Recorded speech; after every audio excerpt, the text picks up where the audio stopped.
Thank you so much for that introduction, Jonathan. I just want to thank you. And I'm so grateful to have this opportunity to speak with everyone tonight. Kudos to everyone for joining in this great talk on a Monday evening. I first also want to start my talk with a land acknowledgement. If you aren't familiar with land acknowledgements, it's something that has come into favor as a way to acknowledge the history that has brought us to where we are in space and where we reside. So right now I'm actually in Georgia at my parents' house. So I'd like to take this time to acknowledge those and the land that we stand on. I'm currently in Cherokee and Creedy land. So I'd like to acknowledge the leaders and elders of those Indigenous people and bring to our group's acknowledgement of them. And so from that standpoint, I also want to give you a little background about where I'm from and how I got to where I am today. So again, Jonathan, thank you so much for that introduction. I was born and raised in Atlanta, Georgia. I come from a very large extended family. My dad or both my parents have like 7 siblings. So I've got a large family. My dad's from Northeast Georgia, small country town. My mom is from Panama in Central America by way of Cuba and Jamaica.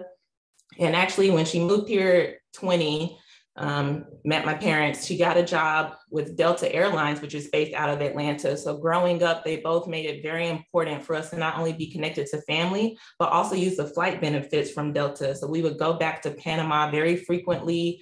In addition to Panama, we went to several other countries. So by the time I was 18, I'd been to like 20 different countries and had seen a lot and met a lot of different people, experienced a lot of different cultures and diversity that I probably wouldn't have seen in Atlanta, which is a majority Black city, at least in the neighborhood that I grew up in. And so with that, I really wanted to keep that in terms of my career goals. My mom was a teacher and somehow she also had a job at Marriott. She worked very hard so we could reap the benefits.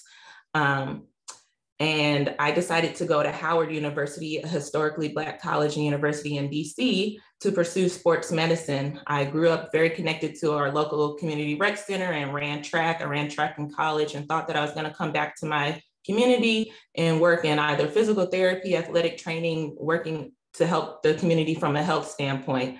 But while I was in college, I got introduced to, I was running track, and the NCAA actually mandated that all collegiate athletes then had to get screened for sickle cell disease.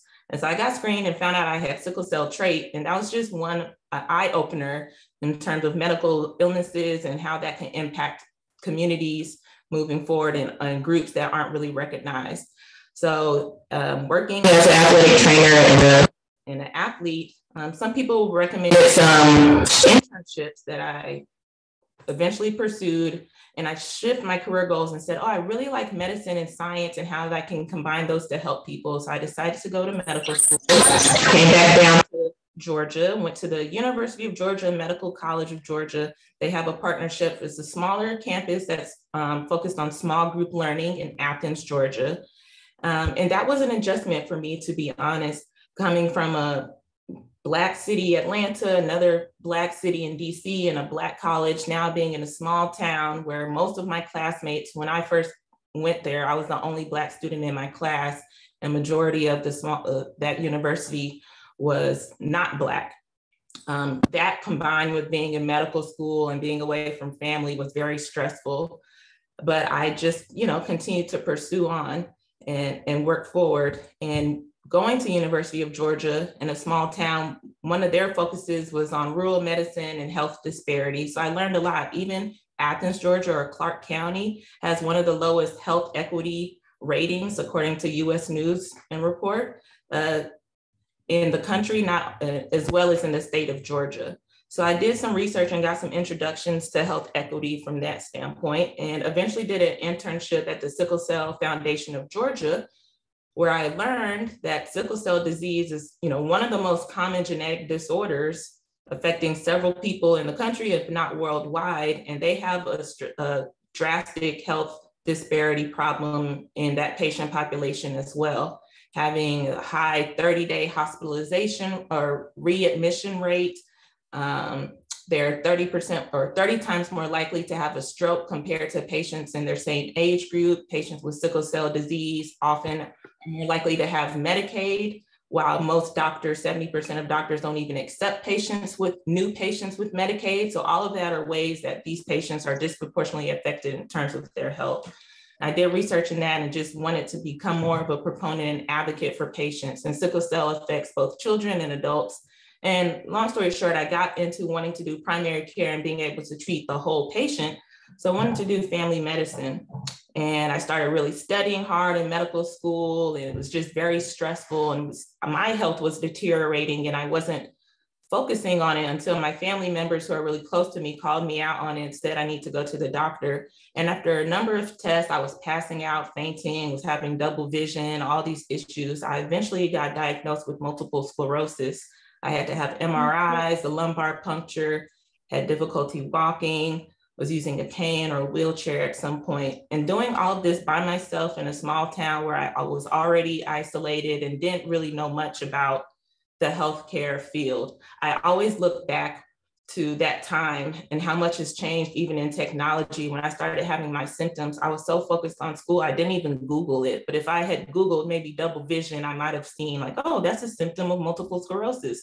Back then I wasn't Googling, let's just Google it real quick. But anyways, I eventually got diagnosed, and I was in denial at first because in medical school, we did case learning. And one of our first cases was about a patient with MS, and it was a white woman, and white women tend to be the face of multiple sclerosis. If anyone is familiar with Christina Applegate or Selma Blair, those are actresses that have been kind of in the media lately with their diagnoses of multiple sclerosis. But I eventually accepted that and also learned about the health disparities related to that disease and how Black people and Black women are actually more likely to be diagnosed with multiple sclerosis and suffer medical comorbidities associated with that. I eventually got my health under control and had to advocate for myself. And I always wondered, how would I have been able to maneuver this as a 24-year-old if I wasn't educated, didn't have some sort of health literacy, wasn't able to make phone calls to get on the phone with insurance, get my own transportation to doctor's appointments. So even in that short time, I realized how it felt to be a patient and started to really develop empathy for the patients that I would eventually treat. Got my health together. Eventually, I graduated medical school, matched into family medicine residency in Florida. And I actually decided that instead of doing broad spectrum primary care, treating patients in the hospital was more my niche. They're more critically ill. I'm still able to do some counseling, and I felt like I was just more effective in working in the hospital. So I decided to do a hospital medicine fellowship in Minnesota. And this was around 2020. Of course, a lot happened in that year, not only COVID, but the murder of George Floyd, and I was moving to Minnesota from Florida. I think about that time where I was just planning to move cross country by myself. If you all remember, the highways were getting shut down. There was a lot of tension in the country. And so I eventually made my way to Minnesota, and at the Mayo Clinic up there, the learners, residents, medical students, and fellows developed a diversity council that I joined and really hit the ground running in terms of trying to work on health equity and diversity, equity, inclusion for learners in the healthcare field. Eventually decided once I finished my fellowship that I wanted to leave Minnesota for a number of reasons. I loved the learning experiences there, but I wanted to be in an environment more that felt more comfortable and had family and friends. I came back to the DMV and got a job at Johns Hopkins, where I work now as a hospitalist. So that's treating patients that are admitted to the hospital. Mainly they come through the emergency room and they're not able to be stabilized. So they need to spend the night in the hospital to treat a number of ailments, whether that's kidney failure, liver failure, heart failure, a number of things, sepsis. So that's where I do my mainstay of work. And even when I came to Johns Hopkins, I was shocked by a number of the statements that the patients would say that I don't want to be here. I don't want to be at Johns Hopkins, send me home. And I learned that the community You all probably are familiar about the founding of Johns Hopkins and why the hospital was built in the neighborhood that it was to get funding in an impoverished neighborhood. But that has since had a lot of downstream effects. And a lot of my patients told me that they don't trust being at Johns Hopkins. Their parents and their grandparents have told them, don't go there by any means. They're going to experiment on you. People go there and they never come back. Their loved ones are lost. They referenced Henrietta Lacks and the testing of her cervical cancer cells without her consent. So a lot of patients are just afraid and have a mistrust of the healthcare system.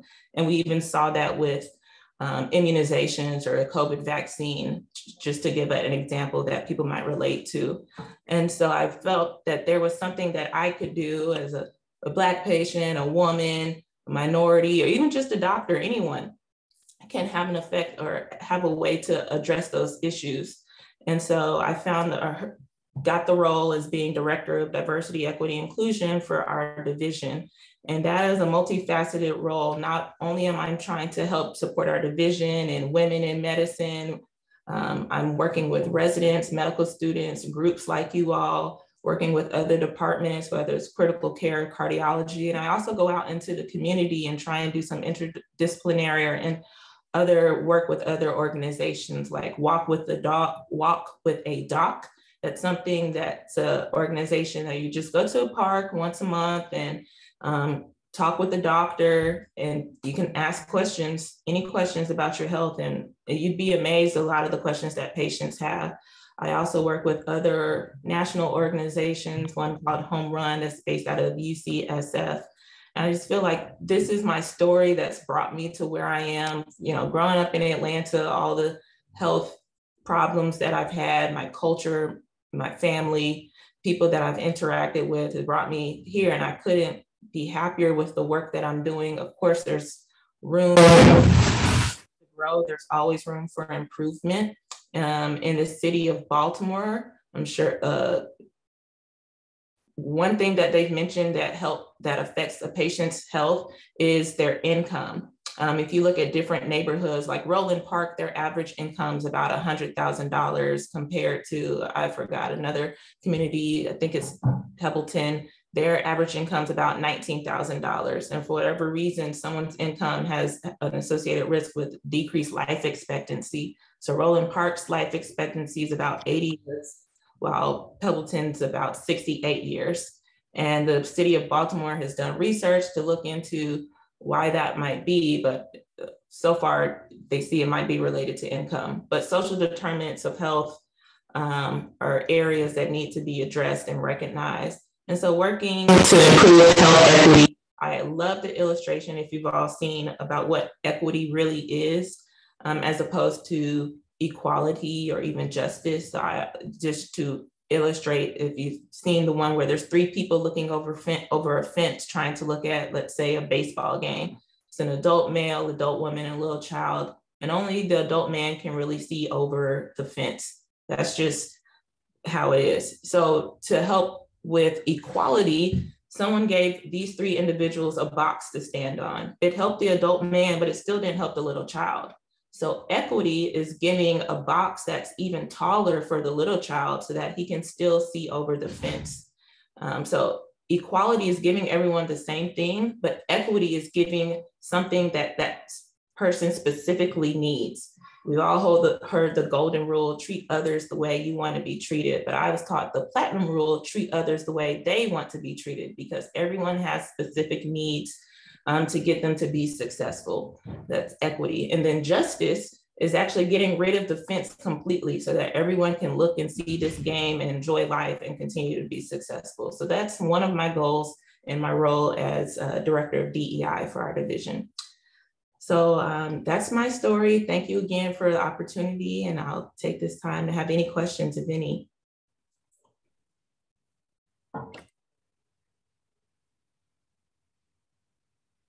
I have a question. Yes. So I'm wondering, how did you develop your research skills throughout your education career, especially in the delivery of healthcare to different communities? Good question. And it takes time. I'm still developing my research skills now as a full attending. So I mentioned a lot of internships or summer programs that I've done. I did a couple, one at Stanford and one at Yale. These were focused on helping to develop your research skills. And they forced me to come up with a research question, identify a problem, and then develop what is my end goal. So I would say through structured programs, I developed my research skills. And another thing that's important is identifying a mentor who can help you through that, whether it's in an internship or at your school, in college, medical school, even residency. And even as an attending, I have a mentor that helps me, and we can sit down, whether it's weekly, monthly, or quarterly, to identify what my goals are and come up with a plan. So I always say, don't try and do things by yourself, work as a group and utilize the resources in your organization, and just try to continue to learn. Great, thanks. You're welcome.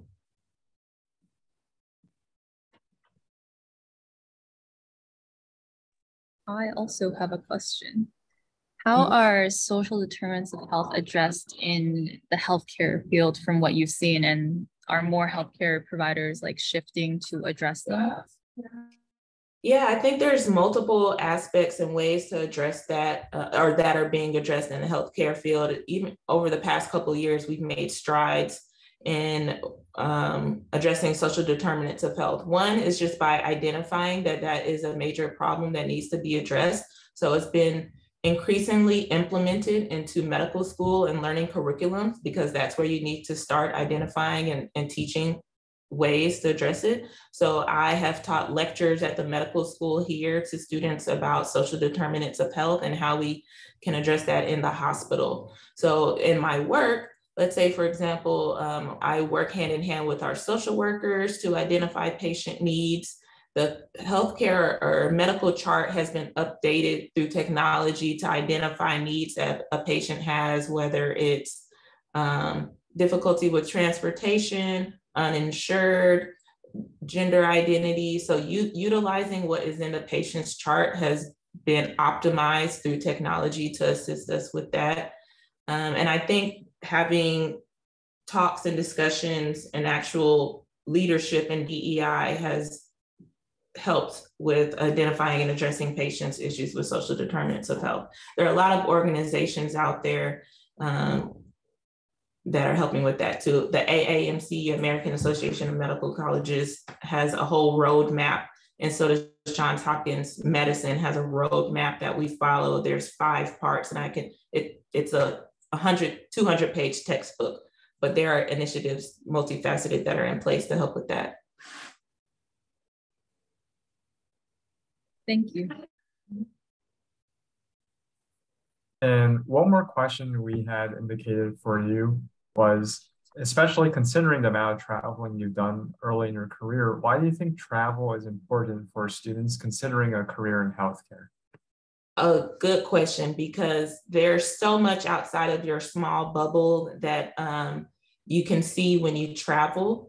People have grown up, everyone has a story. You've heard mine, and that's someone from Atlanta. But if you just go and see how people, even in California or New York, live so much differently than how you live, you can learn to appreciate how their upbringing brought them to where they are today, the struggles that they may have had to go through. Someone in, I just say, Minnesota, with difficulties with transportation, they don't have a subway or bus to be able to get to their doctor's appointments as easily as in Baltimore, or even traveling internationally. I did a rotation in Nepal for a month, and seeing how people grow up there, and not only do they try and get healthcare there, but they try and get healthcare in America, whether through traveling or immigrating.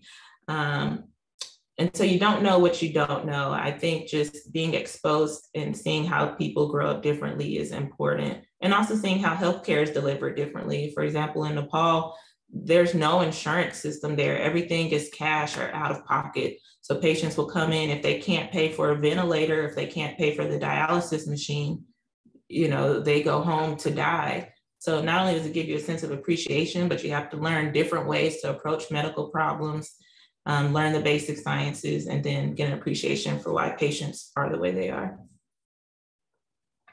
That's a great response. Thank you. Thank you. Alrighty. If there's no other questions, I'm going to introduce the second speaker. My name is Stephen Doctorman, and I'm both a junior studying Chem PE and the programming chair for MedLife. I have the privilege of introducing our second speaker, of Dr. Katherine Hoops. Dr. Hoops serves as an attending physician in the pediatric intensive care unit at Johns Hopkins Hospital. She's a core faculty member at the Johns Hopkins Bloomberg School of Public Health Center for Gun Violence Solutions, where she directs the clinical programs and practice team. In addition to presently having an MD and MPH, she's also a law student at the Georgetown University Law Center. She conducts research on creating effective violence prevention policy measures, implementing a trauma-informed approach to care, effectively communicating with patients and families about firearm safety, and improving physicians' education on and counseling related to firearm safety. Thank you, Dr. Hoops. Thanks so much for having me, guys. Can I just get a quick thumbs up from anybody with their audio on that my audio is okay? Yeah, awesome. Everybody can hear me. Thank you, thank you. Okay, well, one, I went a little bit casual on the headshot.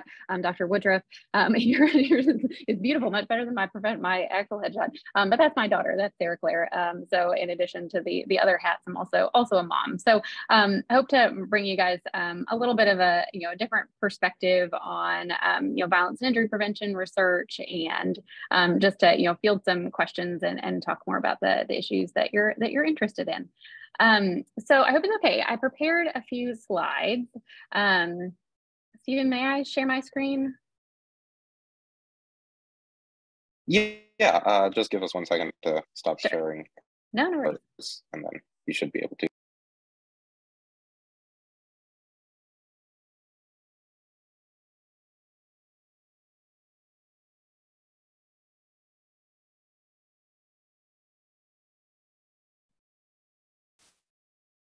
Awesome.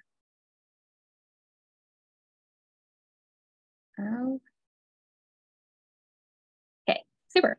All right. So nothing to disclose. So again, thank y'all so much for having me today. And Stephen covered a lot of some of what I'm going to say in just in my intro, but I think it's important always for y'all to know where I'm coming from, literally and figuratively, and geographically. But right, you said I'm an attending in the pediatric ICU, so I care for critically ill and injured children. I did a residency in pediatrics and fellowship training in pediatric critical care. But more germane, perhaps, to what I'm going to talk to you about tonight, I'm from Alabama, and I grew up in an entrenched gun culture, surrounded by hunting and shooting sports, and I'm a daughter of the U.S. Air Force. And I spent a lot of my free time growing up on this little slice of heaven in the rural South in Southeast Alabama. And this is the commercial hunting camp that my family owns and operates. So I was taught about guns and gun safety from a young age, and I'm a lifelong gun owner. But as a medical student and later as a PEDS resident, I realized that not everyone was nearly as comfortable talking about firearms as I was. And I wanted to help address that as I saw children, my patients, dying from firearm-related injuries. And in the last few years, right, we've just laid bare how true it is sometimes that law and policy are more powerful tools for health than is medicine. So I decided to go to law school. So I'm currently actually in the law library at Georgetown, coming to you guys after my criminal justice class. So Stephen said I could talk about whatever I wanted, and I can never resist the urge to make sure that everybody is current on the magnitude of the problem. So we're going to do a quick epi review. Hope that's okay. But rightfully so, this article caught a lot of attention when it was published in the New England Journal a few months ago. Because it's shocking to see these numbers presented in this way, right? So for decades, motor vehicle collisions were the leading cause of death in youth, but really since 2017, but especially in 2020, firearms have been the leading cause of death in youth ages 1 to 24. And I like to start here because this is a graphical illustration of the public health approach in action and in inaction. right? The decline in motor vehicle crash-related deaths is a direct result of the application of the central tenets of injury prevention, right? Everything from licensing and crash avoidance technology, normative behavior around distracted and impaired driving, trauma systems, standardization, access to EMS, right? And I'll spare you the whole Haddon matrix approach, which is basically a framework for addressing any injury prevention initiative, considering pre, intra, post-event factors on other levels that I'm happy to talk more about later. But suffice to say that the data exists to do all of those same kinds of interventions for firearms. But these lines are going to continue to diverge until we're willing to say that you can't leave the gun shop until you provide proper evidence of a safe storage device. In the same way that we're willing to say you can't be discharged home from the hospital with your baby until you produce an appropriate car seat. So again, a quick drive through the 2020 data. And the first, this is the most recent data that's available, although there is preliminary data for 2021 that shows a further increase in gun deaths by about 8%. But I know this doesn't reproduce well, especially for those of y'all who may be watching on your phone, but each of those dots represent one person who was killed by gun violence in 2020. So that's 45,222 dots, representing 45,222 lives lost. And contrary to what we see in the media, often highlighting mass shootings and homicide, suicide is the leading cause of firearm death in the US. About 54% of deaths in 2020 were suicides. About a third of those are among a military population. And the greatest increase in 2020 were among American Indian and Alaskan Natives, among whom we saw a 42% increase in firearm suicides. This percentage of gun deaths due to suicide has been closer to around 60% for the last 20 years. But because of the increase in homicides in 2020, suicides were slightly lower as a percentage, not because they numerically decreased, they actually also increased. Homicides represented 43% of gun deaths in 2020. And again, typically they've been closer to around 35% of gun deaths.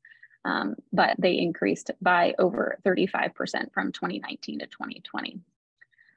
Those smaller sections at the bottom represent about 4% of gun deaths, about 1,500 deaths overall, that are unintentional injuries, undetermined intent, and legal intervention or officer-involved shootings. Flagging that because we don't have a good system to track officer-involved shootings as a distinct subgroup, most of those are included as homicide. And as y'all probably know, the Washington Post tracks those shootings and circumstances surrounding them as best they are able. But each year there's about 1,000 such deaths. Mass shootings are defined by the Gun Violence Archive as shootings involving 4 or more people, not including the shooter. And those account for about 2% of firearm deaths and are included among homicides. So I think this is probably obvious, but right, the availability and lethality of firearms fuels our country's high suicide and homicide rates. And again, 2020 brought the highest portion of homicides by firearm in history, from 68% in 2011 to 79% in 2020. Also not news to this group, I'm sure, homicide, but can't be understated enough, or can't be overstated. Homicide does not equally affect different racial and geographic groups, right? Violence is a health disparity that reflects systemic injustices. And as a result of racism in many forms, we see firearm homicide victimization rates that are 20 times, sometimes up to 40 times greater in some cities among young Black men. Black women are also 5 times more likely to die by homicide than white women.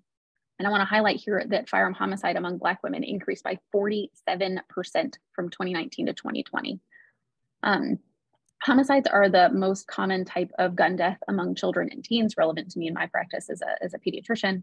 64% of child and teen gun deaths were homicides, and 30% were suicides.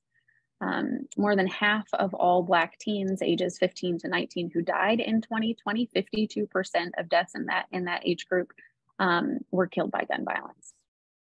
Right, and these are over broad strokes on tens of thousands of deaths and major issues of inequity. And we could certainly spend a lot more time just talking about this data. But again, I didn't want to miss an opportunity to kind of highlight some big trends and issues.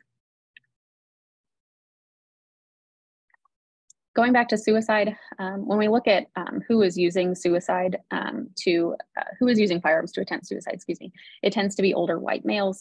Suicide risk, we know, increases in the late teen years and then decreases among Black Americans, but increases among white Americans, especially white males, throughout the life course.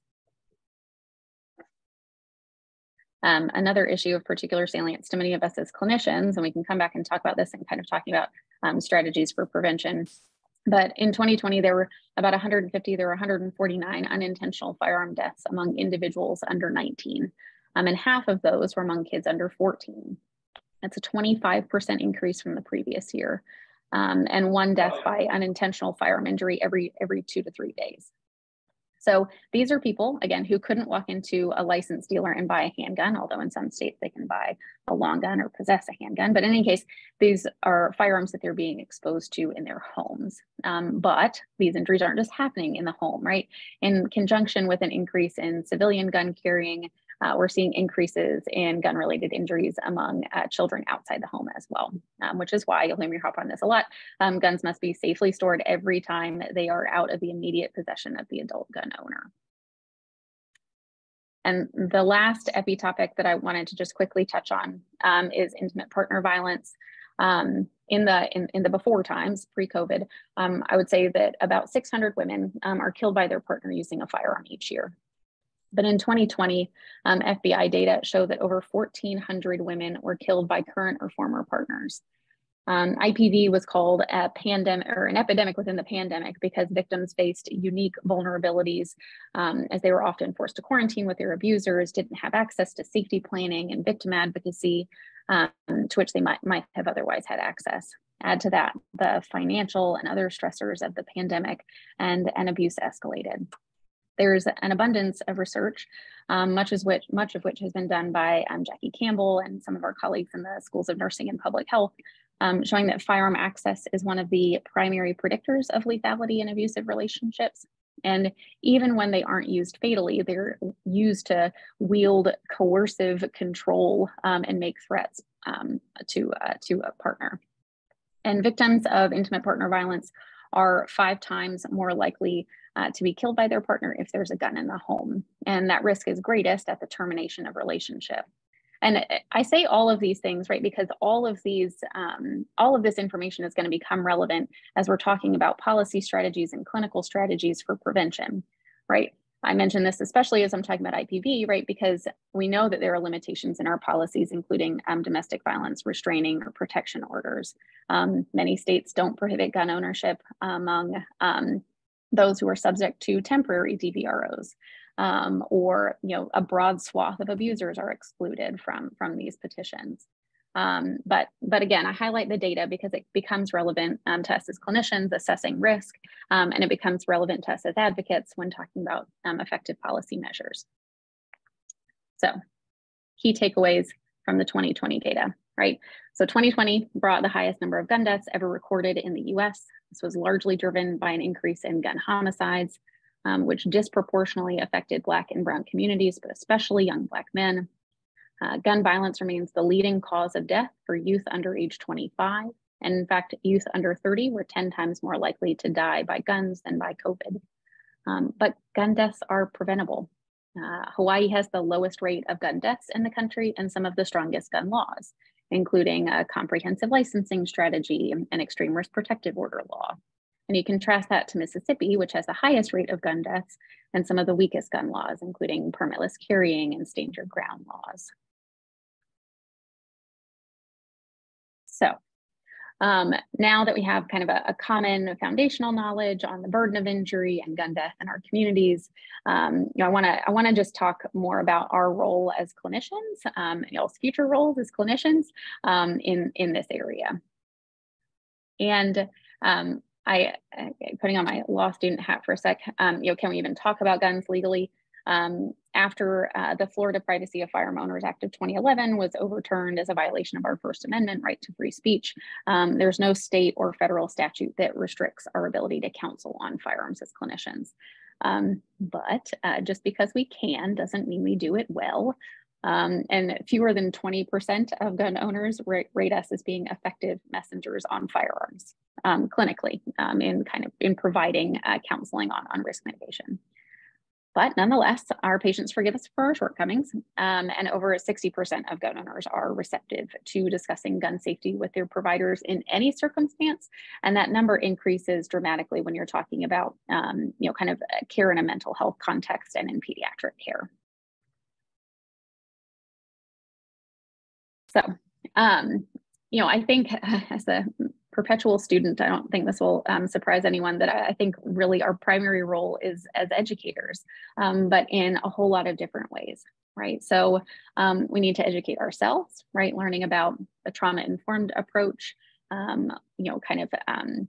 doing anti-racism and implicit bias work, practicing Compassionomics. That's my my reading assignment for the night. If anybody hasn't read Compassionomics, highly recommend. Educating other learners, right? And advocating for curriculum development or developing curricula, and just modeling these behaviors and counseling practices. When we're interacting with patients, providing evidence-based counseling, and making resource referrals, being familiar with the resources in our community, going back to educating ourselves, and educating policymakers, right? Knowing this data, knowing how this data relates to the policy measures that we have, but also knowing the evidence that informs policy and what we already know about what policies are effective, which I'm happy to highlight more in the Q&A portion. I think we have a really important role in firearm injury and violence prevention. And before we kind of move into more of a Q&A format, I can't resist the urge to kind of explain why I went to law school. Right, so I think my primary goal is to create a medical legal partnership model, one in which attorneys are embedded with clinical teams to better, more comprehensively address civil legal barriers to health, kind of address the social determinants from a legal perspective when that's applicable. And so what are some of these civil legal needs, these health harming legal needs?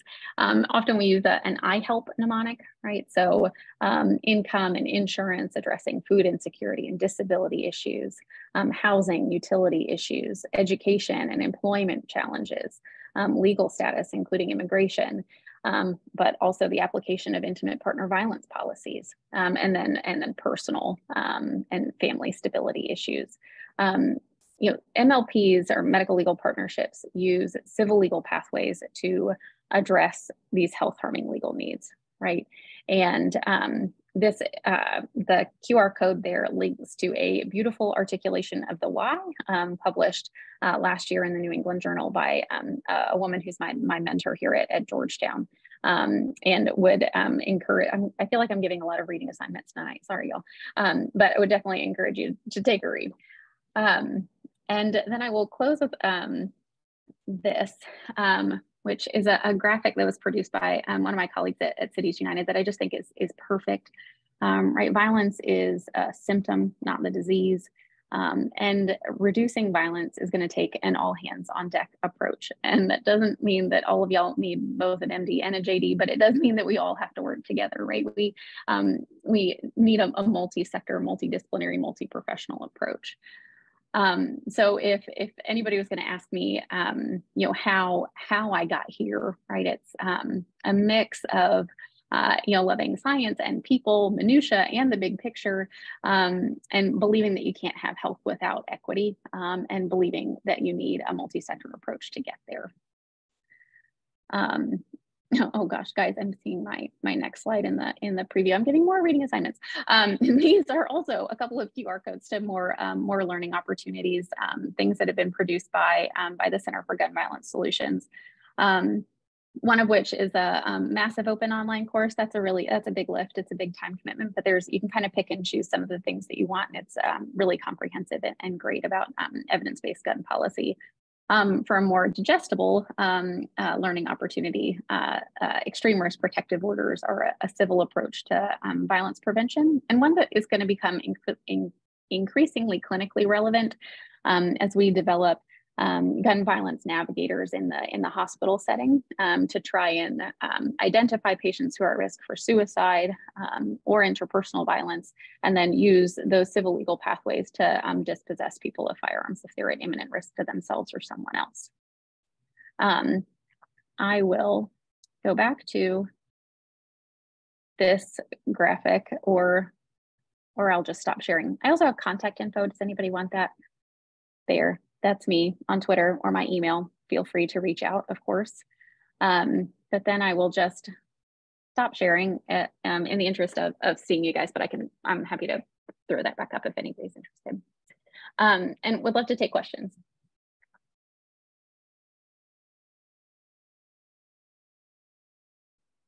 All right, we had a few questions prepared beforehand.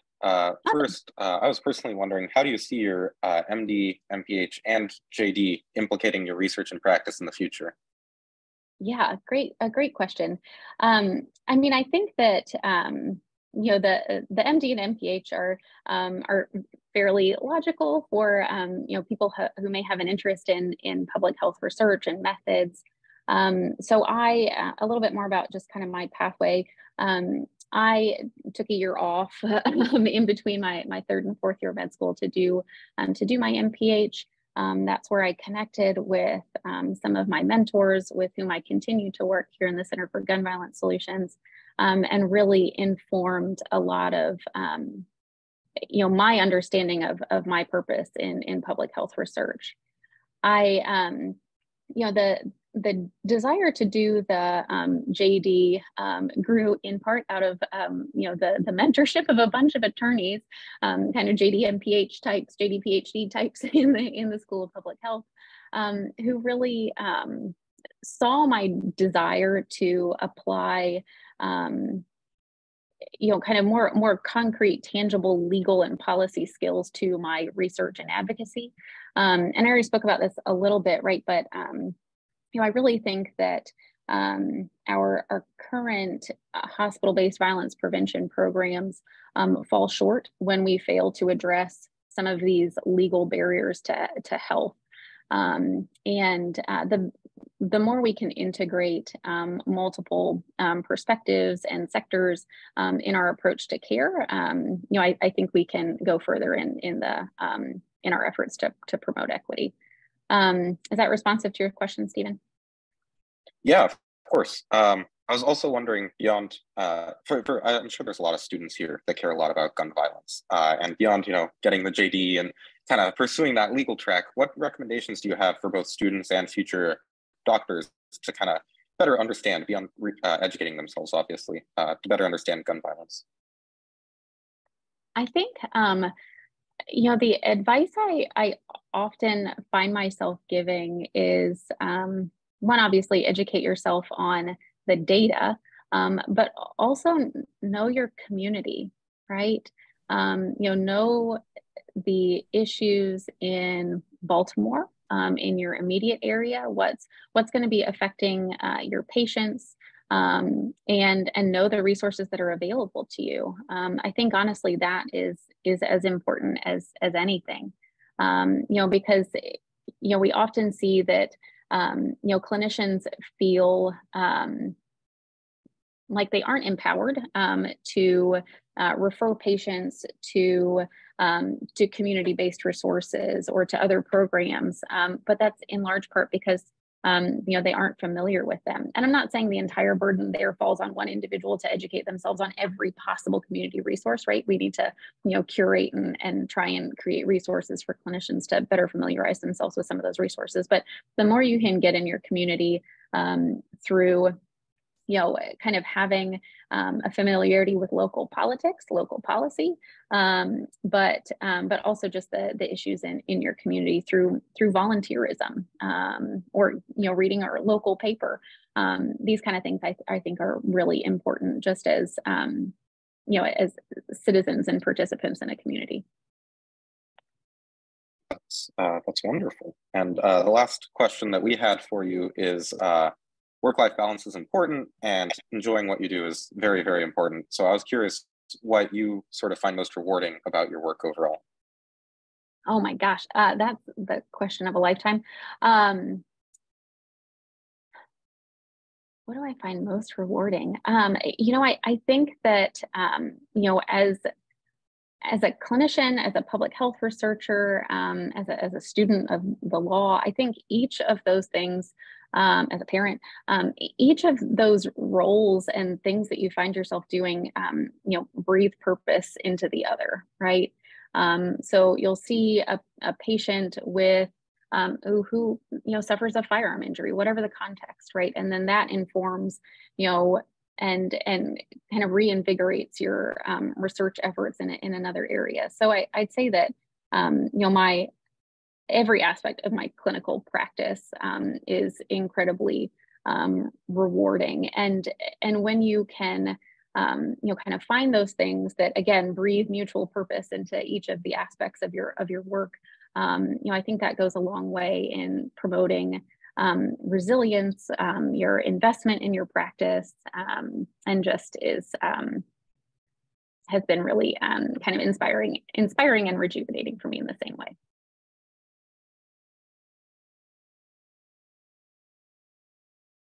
That's a really great answer. Yeah. Do we have any other questions for Dr. Hoops?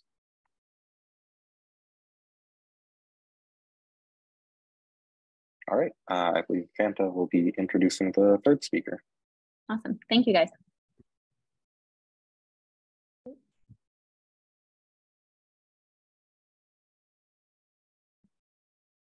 Hello, everyone. My name is Fanta Kava, and I'm a sophomore majoring in biology.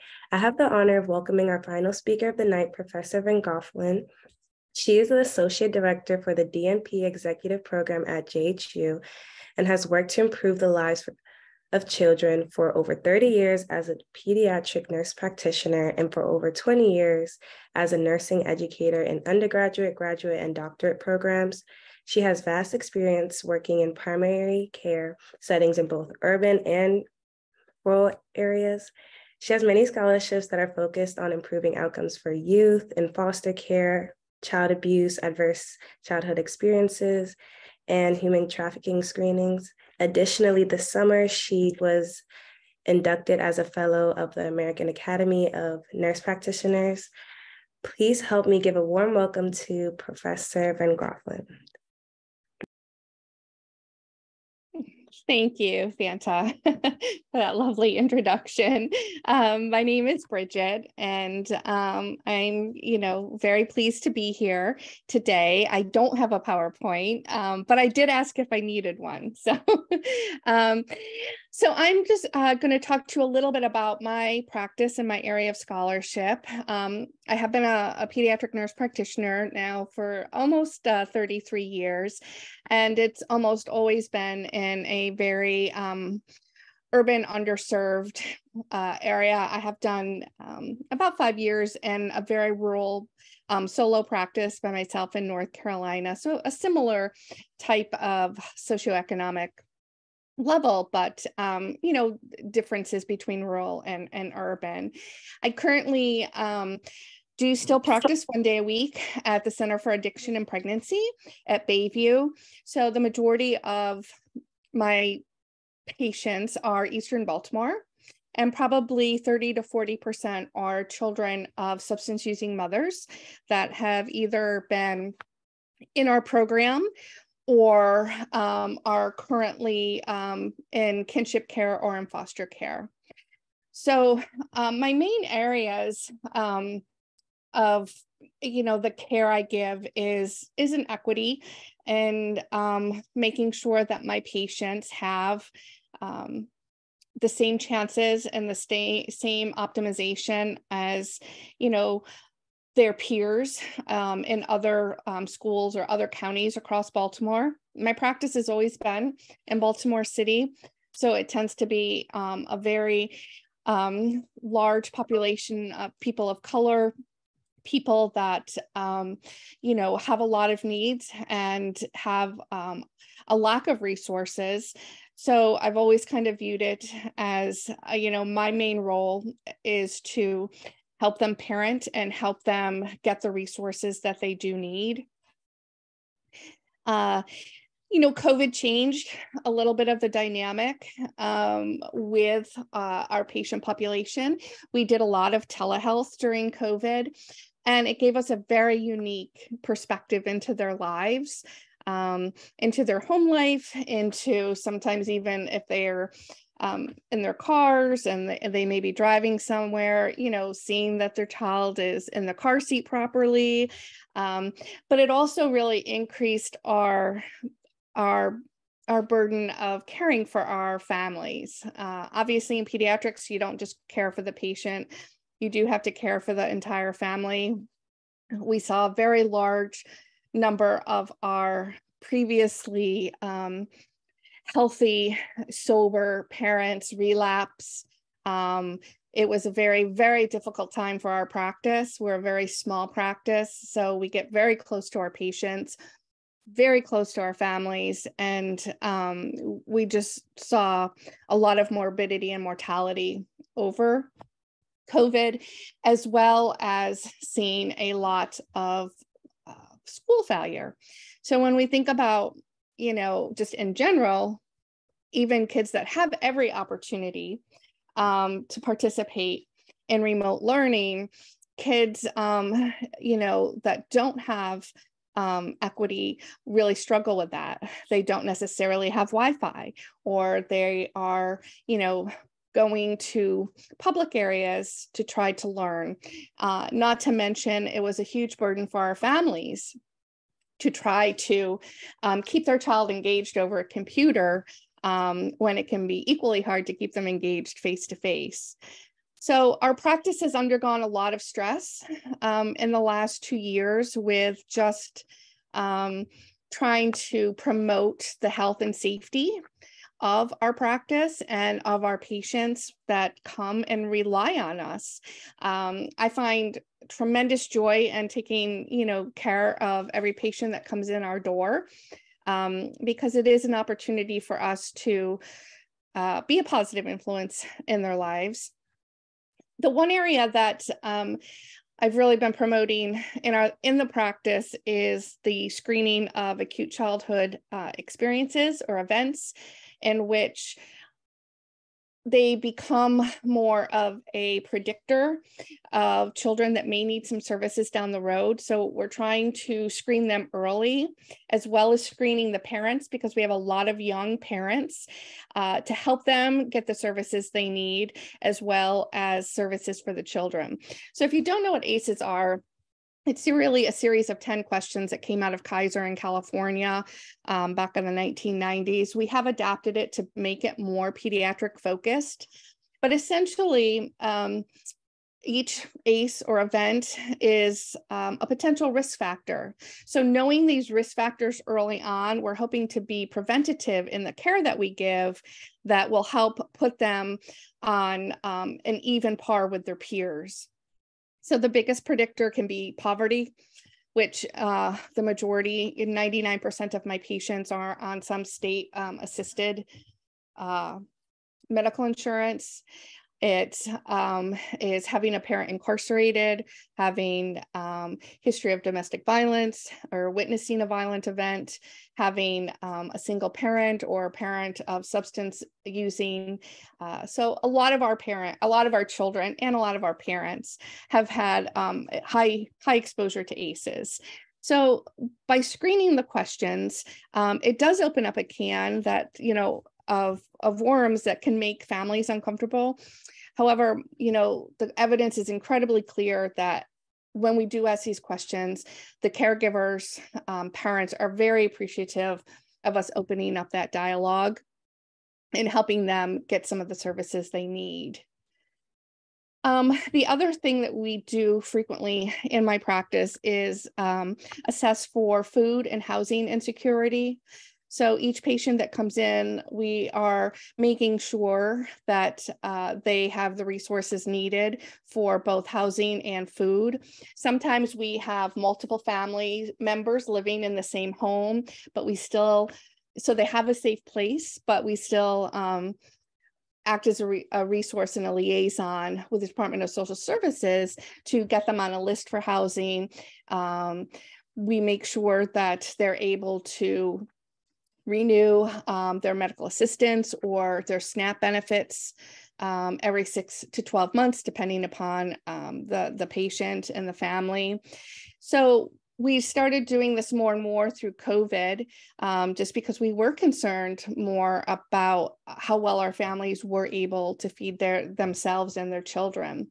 One thing, when you think about equity and you think about social determinants of health, for us in the pediatric world, it's really important that we make sure that the caregiver or family is healthy, because if the family isn't healthy, then it's really, very difficult for them to take care of their child.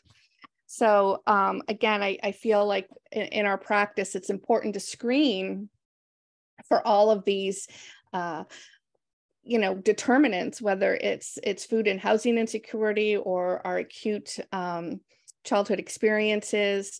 And we also do, just to, piggyback on our previous speaker, in our well child checks, we do ask about gun safety. Are there any guns in the home? And it's a great opportunity for us then, if there are guns in the home, to just really provide a lot of education about keeping the guns locked, keeping the ammo separate from the guns, and just kind of making sure that there's not a way for their patients to have access for it. One area that I'm, very passionate about is children in foster care. So I'm chair of the National Committee on Alliance for Children in Foster Care across the country. And we are really looking at 3 areas when it comes to children in foster care. We're looking at education and evidence-based practice. So ensuring that each pediatric office across the country is aware of the guidelines for taking care of children in foster care, as well as approaching foster care, children in foster care from a trauma-informed approach. We're also looking at health promotion and prevention. So again, this goes to early screening. How can we help parents and caregivers maintain that connection with their children? What can we do to prevent them from having an encounter with the Department of Social Services in which they're removed from the home? And lastly, our initiative of advocacy and policy, in which we're really trying to advocate nationwide for children in foster care. Children in foster care, we currently have about 480,000 children across the country in foster care. And there's always a disproportionate number of children that live in urban areas that are in foster care and are children of color. So we have not done a great job in the last 50, 60, 70 years of taking care of our children that are in foster care. So our children in foster care have unique needs, and we have to make sure that the care that we provide is tailored to them, that we give them a sense of belonging, and that we rapidly come up with a permanency plan for them, whether it's to get them back in with their families, whether it's to be stay permanently with a foster family and eventually be adopted, or if we have other alternatives for them in regards to other family members. But we just did a nationwide survey of every state, and there's not one state that's meeting benchmark regarding permanency plans for children in foster care. So again, I think that this speaks to social determinants of health. They need an advocate for them. They need somebody to speak for them. They don't vote, they're children. They're also marginalized in our country. And so they're not really thought about as much as they need to be thought about. So, my agenda with this alliance is to really bring the care of children in foster care to the forefront, and to make sure that every child that is in foster care is given equal opportunity along with their peers to be successful. And it also really, we're doing a lot of research for children that age out of foster care, because again, we need to transition them and give them the tools that they need to be successful, whether that's applying to colleges, applying to trade schools, whether it's getting apprentice jobs or having housing or having insurance. There's so many things that go into when children age out that they're ill prepared for. And again, in my opinion, and what a lot of research will show and evidence will show is it's a very, again, marginalized population where they are, predominantly, in the lower socioeconomic status, as well as persons of color, and they have a lack of equity when it comes to their peers. Even children that are their white counterparts in foster care tend to have improved outcomes. So that's the last half of my career is focusing on the children currently in foster care and their risk factors, and helping to optimize the health to prevent some, long-term physical, behavioral, and mental health issues.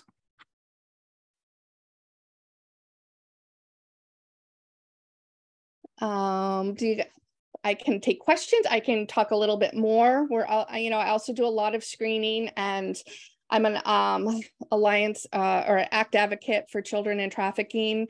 It's definitely a major concern and a major issue in urban areas, as well as rural, but they do seem to be trafficked more. So domestic childhood trafficking is something that I do a lot of publications and research on, as 88% of children who are trafficked have had a recent encounter with a healthcare provider, whether that's in the emergency department, whether that's in a health department or their own primary care office.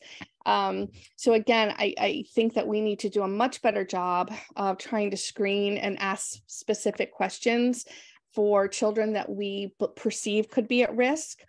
Additionally, the evidence is pretty clear that the first person that traffics them is a family member. So again, in pediatrics, treating that whole family, understanding that family dynamic is very, very important.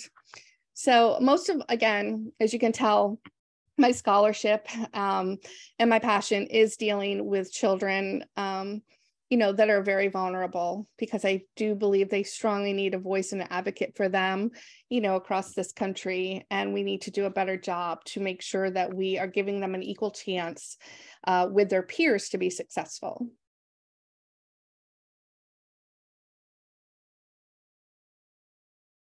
Oh, yes, you're right. Yep. For Yuri.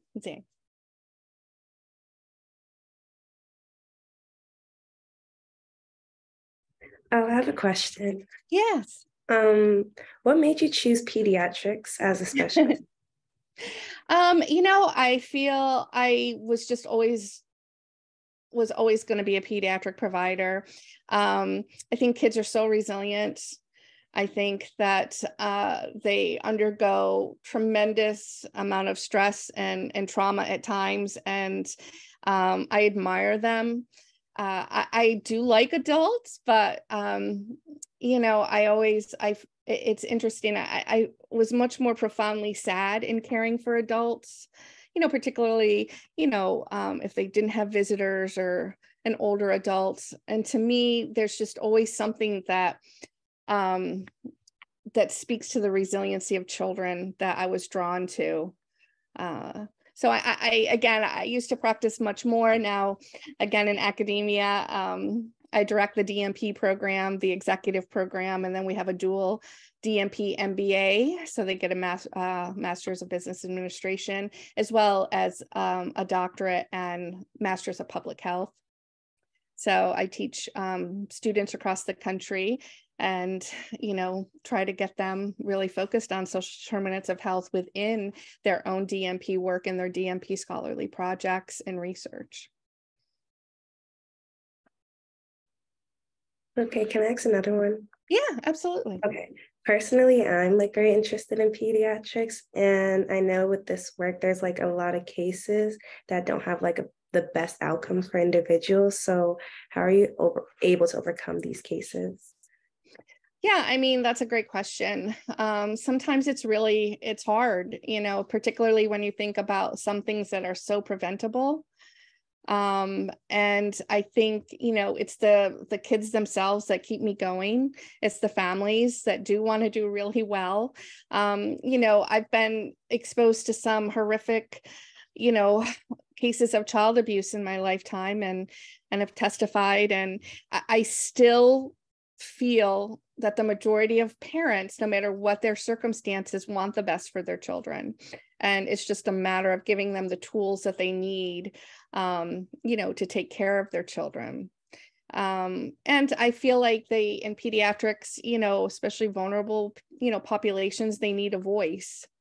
We had one interesting case at our clinic right before COVID. And I, was seeing this family, a lot of dysfunction. The teenager, the 13-year-old was mostly living with her grandma, had a little bit of stress there, with just kind of restrictions. She was seeing her mom regularly. Her mom was a member of our program, and she also, was pregnant. And she was about 8 months pregnant. She had a lot of comorbidities. She was overweight. She had preeclampsia. She had some gestational diabetes. She was hypertensive prior. And she had a long, long history of substance abuse, but she was doing well. She came into the clinic. Our clinic is there's a hallway in between, but you can easily see mental health, pediatric care, and then OBGYN care. So she had came in on a Friday or a Thursday, felt that her, blood pressure was going up, and her blood pressure was up. They did a stress test. The baby was doing fine. Friday, she noticed a little decreased movement with the baby. And again, was seen, baby seemed to be doing okay, but was told to follow up on a Monday. Monday came, she didn't follow up. Tuesday, she presented to the emergency room because she hadn't felt the baby move. And, unfortunately, this was just a tragedy in which she had a fetal demise. And yet she was, they put her through labor for 32 hours rather than, doing perhaps a C-section. I'm not judging. These are things that make you think, when you have somebody who has so many comorbidities, which perhaps maybe the C-section wasn't the best, but it was incredibly traumatic, 36 hours for her. And I don't know if that would have happened if she, wasn't a substance using mother, that wasn't, a person of color. And, we didn't find out about it until later. And, of course, she did not want to come back to the group because everyone is pregnant there or recently had a baby. And she's been lost to follow up ever since. Her daughter had said that she, had started using again. And so it's those types of situations when we have patients that encounter other aspects of healthcare. It's why it's so important that trauma-informed care crosses all sections, from the person that registers you to the tech that does your vitals, to the nurse that sees you, to the provider that also sees you. It needs to, it can't just be in one area, because you don't necessarily know the history of what that patient has been through and gone through, and guilt and, having a very fragile mental state at that time. So again, I think it's one reason why when we think about vulnerable populations, it's so important to have a lens of trauma-informed care, and really promote that throughout all aspects of healthcare encounters. Okay, thank you. That was a great response. I have one more question for you. Yeah. What positive effects have you noticed in your life as a result of your job or your work? Wow, what a good question.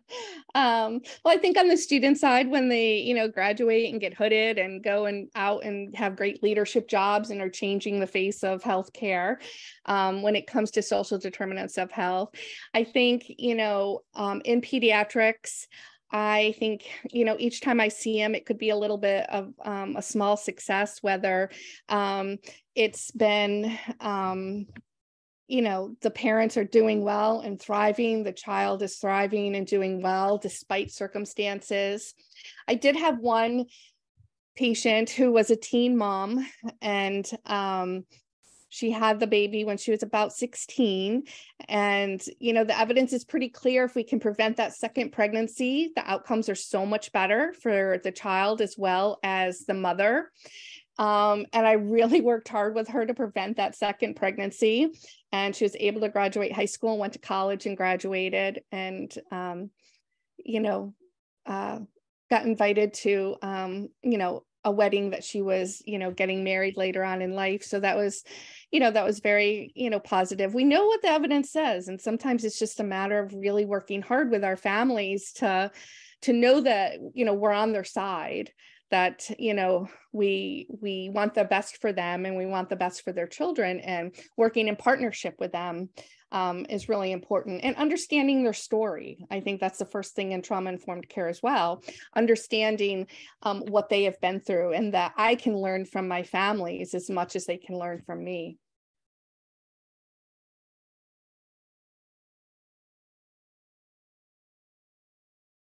Any other questions? Well, I really appreciate the opportunity to bring a nursing lens to this discussion, and it's great that you guys have so many participants. And can we get a thank you just all around for all the speakers that we got? They did a wonderful job tonight, and we're very grateful for them attending. Thank you. Yeah, I'd like to say thank you to Dr. Brigit and Dr. Katherine. I was inspired and motivated to continue to do more work. So you guys are doing great work. It's amazing. Oh, I agree. I loved listening to both of you. Likewise, and just thank y'all. I think just to add on, right? I think that this is one of my favorite things about my job, right? The ability to to reach the next and incoming generation of folks doing this work is a really powerful motivator. And just thank y'all for the opportunity to speak, and thank y'all for wanting to have us. Yes, agreed.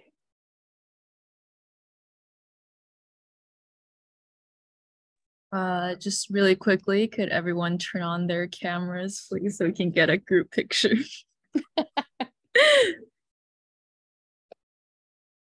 I mean, take a picture too.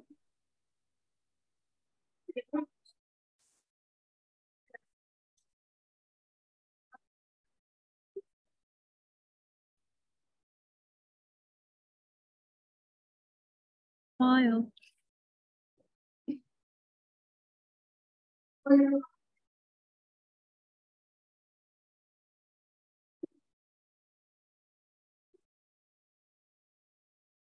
Okay, and for the rest of our MedLife members, just stay on a little bit longer for a few announcements, and then thank you again for to our speakers for an amazing Med Talks.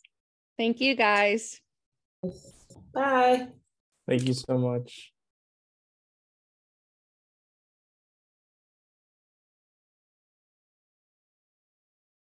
Cool. I shall reshare my screen. We just have a few announcements to go through.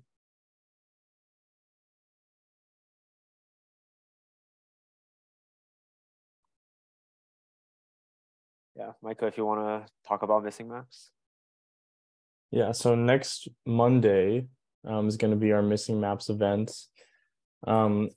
Basically, it's just, an opportunity, a volunteer opportunity for all of us to just come together and map some communities that are currently not on maps, like very small communities that are in underdeveloped and low-income areas. And the reason we do this is so that they can get access to help from NGOs and things like that in times of crisis. So it's just, an online platform we can use. We'll just listen to some music and then map some communities. It's really chill and fun. So definitely show up if you'd like to get some volunteering in. And then we Yeah. have our SLT as well. In January. The missing maps, you can earn up to 2 volunteering coins. It's 8 to 9 Monday. Yeah, and that is it. Checking QR code over here. Yeah, once again, thanks for coming to our Med Talks. Hopefully you learned something new, something interesting, maybe broaden your perspectives about what path you want to go down. Maybe you want to be a lawyer now. Yeah, maybe want to get a JD, MD, and maybe a PhD, you know? It's kind of like Pokemon, catch them all the degrees. Just kidding, yeah. Once you finish checking, feel free to leave the Zoom, yeah.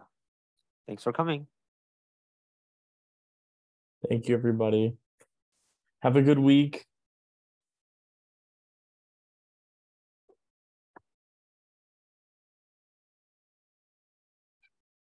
All our wonderful med lifers.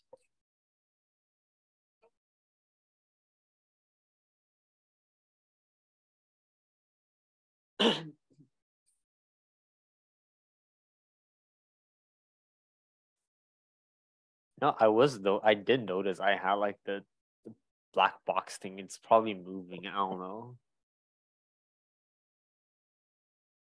Do you guys see this or no? Oh, can you guys send the link in the chat, please? They're asking.